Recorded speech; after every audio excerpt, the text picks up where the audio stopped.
দেখো বন্ধুরা, আজ আমি এই ইলিশ মাছের মুড়ো দিয়ে কচু শাক রান্না করব। চলো তাহলে এই কচু শাকগুলো সুন্দর করে ধুয়ে বেছে কেটে নেই। কচু শাকটা রান্নার জন্য আমি নিয়েছি দুটো ইলিশ মাছের মুড়ো, নিয়েছি সরিষার তেল, ছোলা রেখেছিলাম ভিজিয়ে আগে থেকে, সেটাও নিয়ে নিলাম, হলুদ গুঁড়ো আর লবণ নিয়েছি একটু করে, কাঁচা লঙ্কা চিড়ে রেখেছি সেটাও নিয়ে নিয়েছি। এখন নিয়ে নিয়েছি একটু আদা বাটা আর নিয়েছি একটু কালো জিরে। কড়াইতে প্রথমে আমি সরিষার তেল দিয়ে দিলাম, বেশ খানিকটা দিলাম। তেলটা গরম হতে থাক, ততক্ষণে আমি মাছ দুটোকে একটু হলুদ আর লবণ দিয়ে মেখে নিই।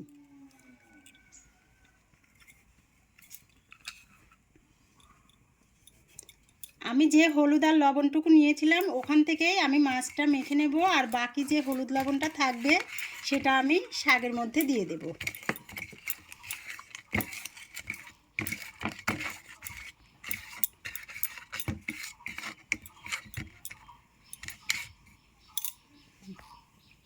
বন্ধুরা দেখো, আমার তেলটা গরম হয়ে এসেছে। আমি এখন এই তেলের মধ্যেই একটা একটা করে মাছ দুটো ছেড়ে দেব।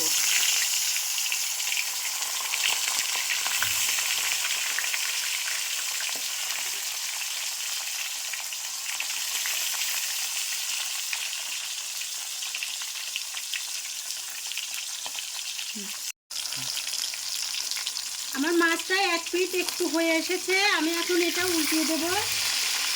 এটা যেহেতু ইলিশ মাছ তাই খুব একটা বেশি ভাজার দরকার নেই।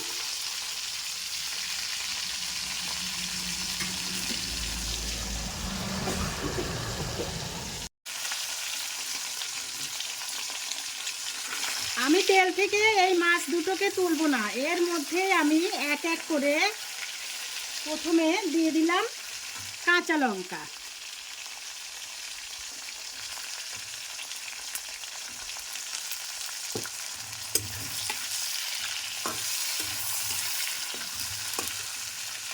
তারপর দিয়ে দিলাম কালো জিরে,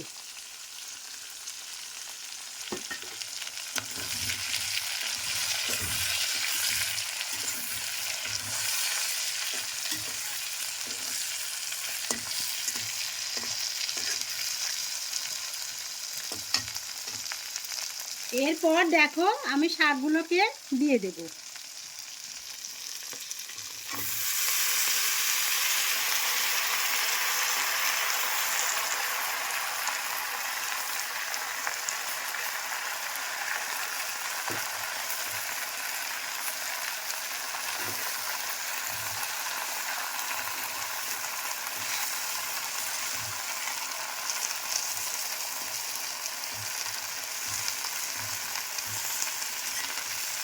বন্ধুরা, তোমরা হয়তো অনেকেই ভাবতে পারো যে কচু শাকটা গলা চুলকায়, তাই এরকমই আমি দিয়ে দিলাম, গলা চুলকাবে কি না।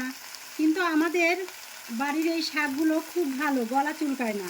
তোমাদের যদি মনে হয় তাহলে তোমরা একটু গরম জলে ভাপিয়ে নিতে পারো, তাহলে আর গলা চুলকাবে না।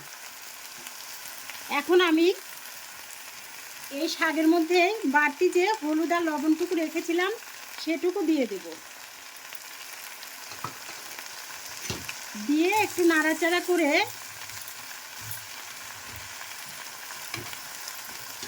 ঢেকে দেব।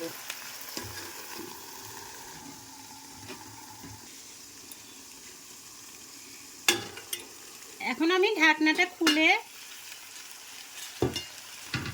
আর একটু নাড়াচাড়া করে নেব। দেখো বন্ধুরা, শাকটা প্রায় জল ছেড়ে দিয়েছে। এর মধ্যেই আমি এখন কিছুটা ভিজিয়ে রাখা ছোলা দিয়ে দেব।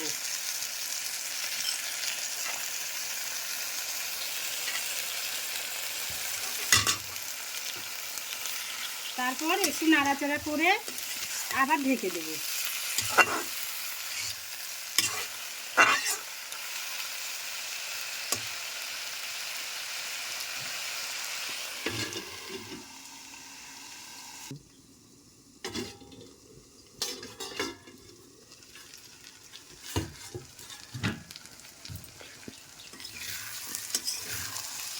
দেখো বন্ধুরা, শাকটা অনেকটাই মজে এসেছে। আর আমি এর মাঝে আর একবার ঢাকনাটা খুলে মাছের মুড়ো দুটো এরকম ছোট ছোট করে ভেঙে দিয়েছিলাম।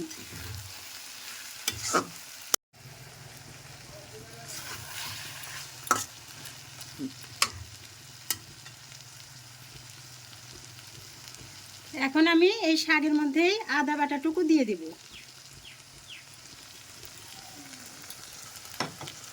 তারপর দেব একটুখানি চিনি।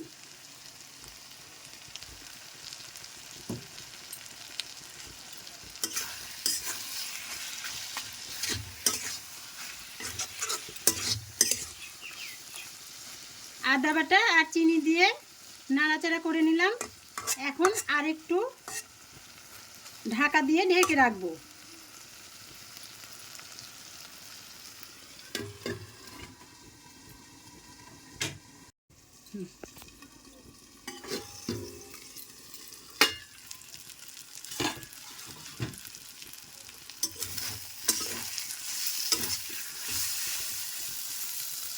দেখো বন্ধুরা, শাকটা আমার হয়ে গেছে। এখন একটু নাড়াচাড়া করে আমি নামিয়ে নেব।